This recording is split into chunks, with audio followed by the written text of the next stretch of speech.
Guys, thanks very much for the introduction, Mike, and great to listen into that presentation and the discussion you just had with all the leaders for your various agencies. And what a great setup as well to talk about, particularly creating data inventories throughout the federal data strategy. I know that data inventory is a central component, and it was good to hear various leaders like Thomas and Jax talk about how important it was as part of their ongoing efforts and of building more data-centric thinking across the whole of the federal space. I think the key words for me and what I've learned since I've become engaged, Mike, in data is the words around data stewardship, data ethics, and really you can't hope to extend any of those practices unless you actually understand the data you're holding, and that really is the core components of a data inventory. I'm going to particularly here talk about how practically you deploy data inventories, and particularly in the problematic world of unstructured data, which was touched upon in the last panel. But before I do, I think I try and contextualize and sort of remind those who aren't quite so read into the federal data strategy about where data inventory sits in the whole picture, and how and the benefits it brings in perhaps a more detailed level. So the classic definition slide, everybody. It's a great way to start a presentation like this. In the time I've been around data, I lose track of the number of times I've heard the discussion used a single source of truth. And the data inventory really is the starting point for understanding what data is out there. The key components we talked about last time, were discussed in the last panel, was about bringing together those owning the questions with those owning the data. And that fundamentally assumes that one understands that the data is out there. And I'll talk a little bit more about that in some time. But fundamentally, the inventory holds together a comprehensive insight into the data sources that the agency owns. The critical elements we talked about in the last session were ownership, and then particularly the types of data and the data elements that make up each of those assets. When someone owning a particular question or a question to be answered needs to understand how that question is answered, then the knowledge of where that data can be found, where the elements and constituent elements are found across the data, the agency's entire data inventory are the starting point. If I need a particular mission question answered, the inventory lets me understand where I might find the key parts of that data to answer my question. And of course, its location and jurisdiction. While it's critical to start from an agency need perspective, what question am I answering and what data do I need to answer it? It's also important in terms of governance to understand the location, the jurisdiction, and the particular laws and rules that apply to that data as well. So those are a key element of the data inventory. Now, any agency quite naturally will start off by addressing what are termed here line of business or mission systems and mission processes and applications as their starting point for their data inventory.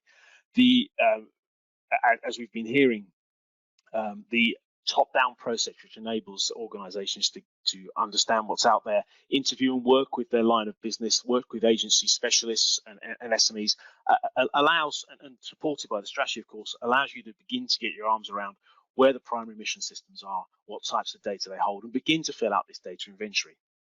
What was interesting in the last panel is, and I guess the point here is that more recently, not only the opportunity to leverage the data, but also the responsibility to look after it appropriately, to manage it in preparation for and response to particular breaches. I think Thomas mentioned the SolarWinds episode just recently, becoming a bigger driver for organizations out there.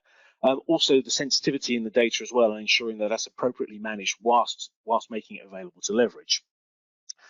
I think one of the things we wanted to bring up in this presentation was the vast area of unstructured data, which is a unique challenge for the data inventory process. Jacques started to speak about it at the end, as did Thomas, and talk about the exciting opportunities around unstructured data. And it presents a unique challenge because, of course, it's been sitting around for a long time. Unstructured data, the general storage, the collaboration, the file shares, the innovation environments in things like SharePoint, where people get work done on a day-to-day basis, has been growing for a very long time. And new value is developed in these environments all the time. And getting a data inventory across these environments is a unique challenge, because when you really think about it, your unstructured data environments can contain almost any, and will almost likely contain all of the different mission types and data supporting that in unknown and unmanaged environments. The key component, therefore, in our view, in getting a complete data inventory is the ability to actually get to grips with this unstructured data, as well as the structured data in your mission systems, to complete and fill out and really close the gap between the unmanaged data and the unknown data in your unstructured sources and the known data in your structured sources. So let's talk about, or just discuss just a little bit the part that inventory plays in the overall data strategy practices. When I did a quick look through the data strategy itself, all the practices, the 40 practices that are out there, it was very easy for me to find an enormous number that actually depend, are in some way dependent upon a good data inventory. I'll start with governing data to protect and for compliance and confidentiality and privacy, practice 12. Fundamentally, being able to protect a system requires that you understand what data is in it, and so having an understanding of that data in your inventory enables you to apply the right resources to protect and manage that data. Secondly, recognizing the value of data assets. I think Eileen was talking about prioritizing the systems you work with, the data you work with, and the inventory itself is the starting point for knowing where the valuable data is and where it isn't. Again, in the line of business and the agent and the mission system environments, that can be relatively clear. In the unstructured and collaborative environments, that's far less certain, and indeed all types of data with enormous amount of potential value, as Jack was saying, lies about out there, and the ability to inventory that data is a key part of being able to recognize its value. Data standards are important. Again, applying data consistency, normalizing data is key to its combination and reuse. In the unstructured space, data standards really are well behind the curve. The way data is used around file shares, around your SharePoint environments, around your email, and all the other bits of ephemeral data that lie there, data standards are completely variable. And so again, understanding what's out there is your starting step to be able to leverage those, apply data standards to those environments. And we could keep going on. Fundamentally, preservation, getting a system of record in place, increasing the ability to manage that data actively, and aligning data with the intended use, which is really what this is all about, being able to leverage that data and make it usable for whoever needs it, all rely on the inventory.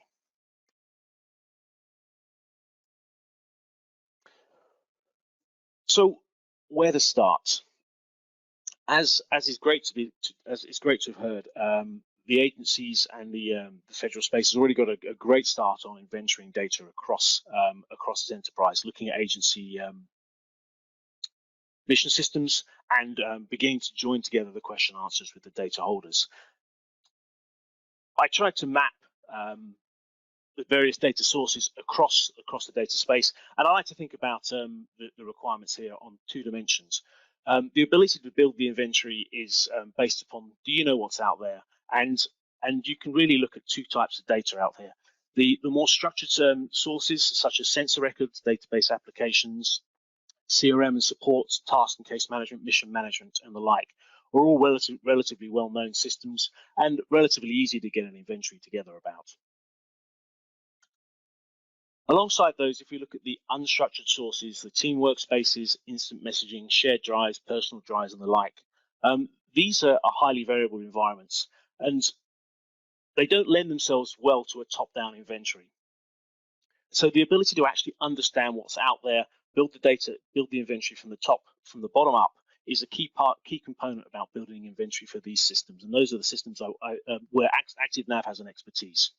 These systems are high in collaboration, high in innovation, and they have a bias to user freedom. And so you can really find an enormous amount of data out there, which you simply don't know about.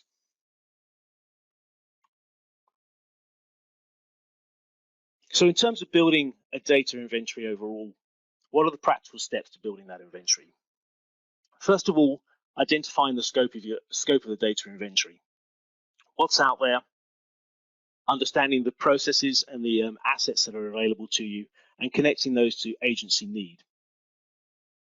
We talk about particularly active navigation's capability in this space, which is to enable organizations to understand and identify the unstructured data that's available to organizations and build an inventory of that data to complement the structured sources that your colleagues have talked about to date.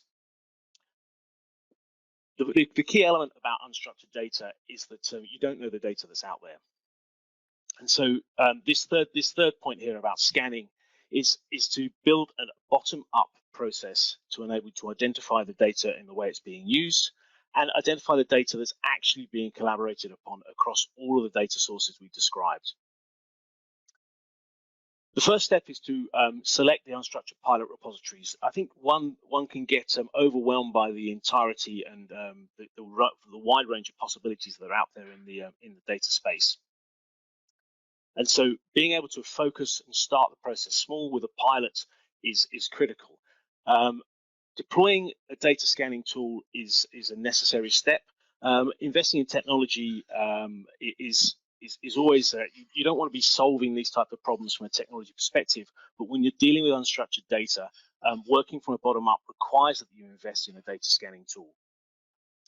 The value of a data scanning tool and the bottom-up approach to data inventory is that you will identify the wide range of data that's available on any one of these sources. Worth re-emphasizing, given my pause just now, things like email, file shares, SharePoint, all those collaborative spaces have an enormous range of data, and the way users work across those data sources is highly variable and highly emergent. Different processes will build up around each of those repositories based upon how the users decide to work, and those users are given a great deal of freedom. And so data scanning tools such as those provided by ActiveNav enable you to deliver a report on what's actually out there. We start with a metadata analysis, and then we deploy text analysis to enable the actual content of the data to be understood. Jack was talking about the FDIC and the ability to leverage things like board minutes and also the sensitivity of that data as well. And so the early pilot of a data discovery capability enables you to understand the scope of what's out there, understand the types of analytics that will be useful, look at the data that's actually present, and also identify what's called redundant, obsolete, and trivial data. Our experience of these sources is that an enormous amount of data actually, I think we had a question during the open keynote about legacy systems. An enormous amount of data is actually based upon legacy. That data can build up over time and clog up any of these processes, make it very hard to get value from. And so redundant, obsolete, and trivial analysis is a key component to the early data inventory. It enables you to move the trash away and enable you to better leverage the valuable data that's there. The bonus is that redundant, obsolete, and trivial removal also reduces the cost of those repositories as well. So once you've been through the identification of the repositories, piloting the approach, and tested the way a scanning tool might work on your unstructured data, you then have the opportunity to scale your scanning and develop and implement controls. What you'll learn on engaging with your unstructured data is that controls are insufficient for the types of data that's out there. The range of privacy-related data, the range of sensitive data, the range of mission data that's available are often very poorly protected and very poorly managed. So bringing together the top-down analysis of your structured sources and the bottom-up analysis of unstructured sources enables you to distribute and to share a survey with data owners. This key element here enables you to identify a gap analysis. You will find with your structured sources in addressing questions around data need, you will find gaps between those questions and the data you have available to you. With your unstructured data analysis, you'll find significant gaps between the data protection and the understanding of the data that's out there, and things like record management, record retention, and disposal as well. So the gap analysis is the final outcome of that initial data inventory. Jack was talking about the criticality of understanding mission goals and data use. Fundamentally, the data inventory process, be it for unstructured or structured sources, and ultimately the entire agency's data asset, is what are our data agency objectives? Whether you're serving legal requirements, whether you're meeting a citizen data need, or whether you're meeting regulatory controls, understanding how those things bear upon your data is the starting point. What do we need to meet our mission objectives? I think Eileen was talking about prioritizing the work. If it doesn't support an objective, why do you need to hold it? And this brings us to the third point, which is how long is that information useful for? I think there's a tension here in data initiatives to want to keep everything, and also marry that against the requirements to dispose of data in a timely fashion so that it doesn't present an undue risk to the organization, or in other ways become sort of more costly to keep than it is to leverage. So understanding what data is out there, how long that information is useful, is another key element here. And then lastly, what's the last two elements? So what about the access and privacy requirements for that data? In unstructured data, this is a particular issue. The emergent practices that take place on those data sources, the way people share data around file shares, SharePoint and the like, always presents a challenge for access and security. And so understanding and providing a bottom-up analysis of that data using things like our scanning tool capability will enable you to apply access and security controls where needed. And lastly, it will enable you to dispose of that data when it is no longer useful to the agency. I think one of the most important parts to talk about when dealing with a data inventory is how to keep the data inventory fresh. I think Thomas or Jack were talking about change control earlier, and the importance of change control. Change control rather assumes that the data and the systems involved are understood in the first place. So with line of business or mission systems, with sensor systems, the change control is well established in the process that supports them. With unstructured data systems, with your email, with your collaborative environments, the nature of the data, the way it's used, the way it's shared, and the way it's distributed changes constantly. And so you can't rely on change control, deliberate change control, as the only mechanism to identify when data changes and when new data becomes available.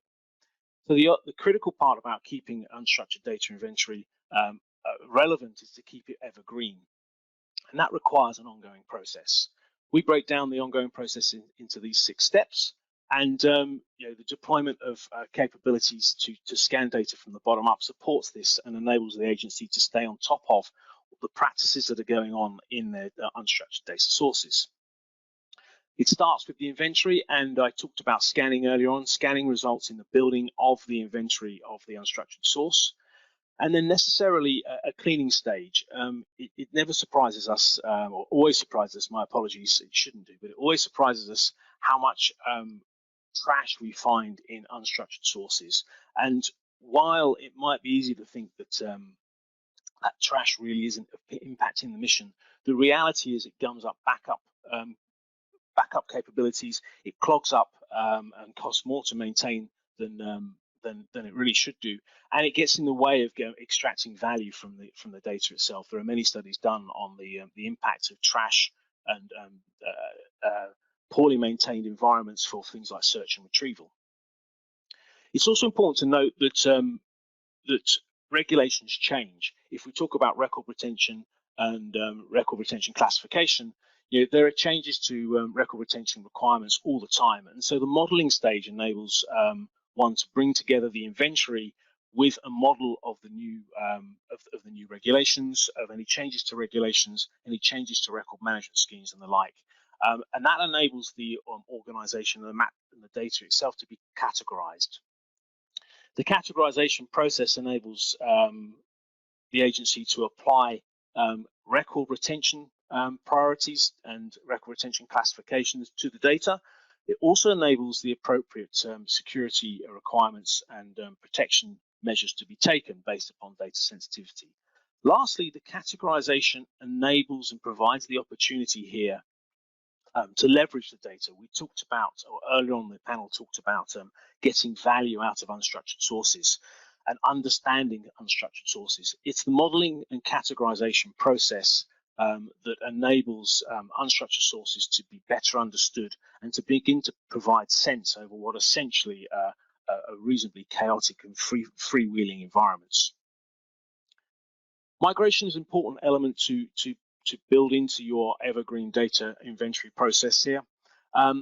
Migration enables a few things to happen. First of all, it enables the preservation of records as they are found. So if the records, or indeed the disposition in general, the disposal in general, if the records are to be disposed of, they can be disposed of at this particular stage, or they can be migrated into a system of record or onto a long-term preservation environment. I think the other chance presented by a migration, for putting a migration step into your ongoing data inventory process, is it enables you to pick out valuable data that meets a particular mission need and pass it into potentially a data lake or some other third-party system that enables it to be leveraged. Lastly, reporting is a key process, and the evergreen process, this ongoing process of inventory, updating, cleaning down, modeling, recategorizing, capturing, and reporting provides the opportunity to report to leadership on the state of your unstructured data map, alongside the existing practices you have for structured data. The ability to know where the data is, what types of data elements are stored out there, and report on that into the overall data map is a key part of this ongoing process, and an area that fails if you don't stay on top of this process with some sort of ongoing process, ongoing cycle.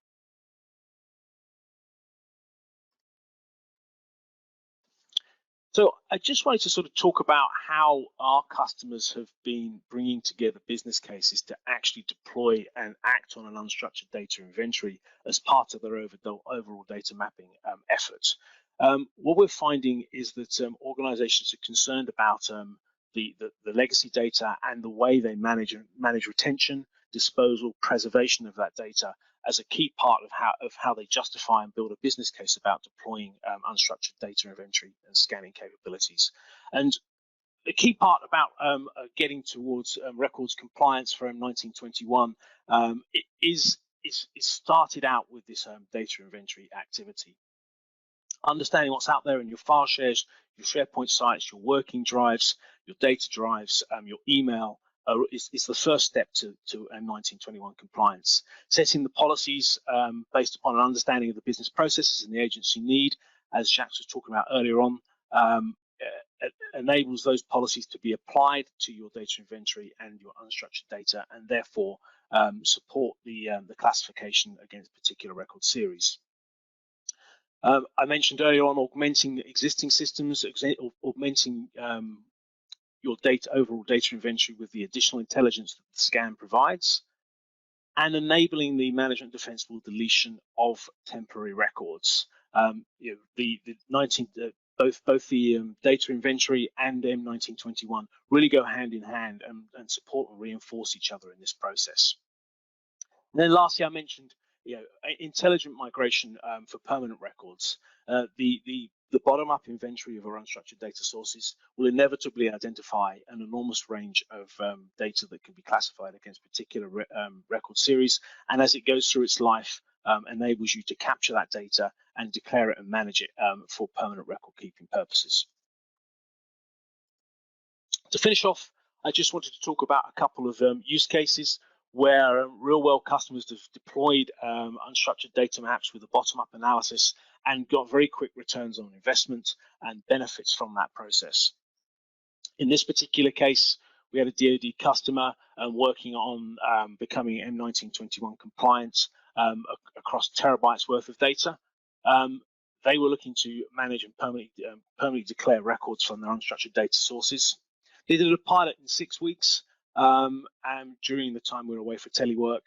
They deployed our Discovery Center software and tested and worked on how to enact discovery, cleaning, remediation, the analysis and categorization, as I described earlier on. They achieved that in 6 weeks, and in that cycle, they went through these terabytes of data, millions of files, and very quickly identified trash that could be disposed of going up the system, and reducing their overall footprint in data by between 11 and 25%, depending on the metric you used. This enabled them to free up a range of different processes and prepared them well to be able to deploy record retention across all of that data. The next one is a civilian agency. They started off looking at cleanup based upon a sense that their large amounts of unstructured data was pretty well out of control. They deployed our out-of-the-box rules to look at obsolete files and sensitive data. They went through the cleaning process I described earlier. They connected their reports with their data owners as part of their inventory process and highlighted areas of remediation. And then they deployed record series classification across all of their data so that they could dispose of it and preserve it in part of their 1921 initiative. So to summarize, ActiveNav works with DoD and civilian federal agencies to help them really get on top of their data inventory challenge. Mapping and cleaning up data, auto-categorizing it so we can produce data for the federal inventory, tagging and migration, and deploying ongoing governance.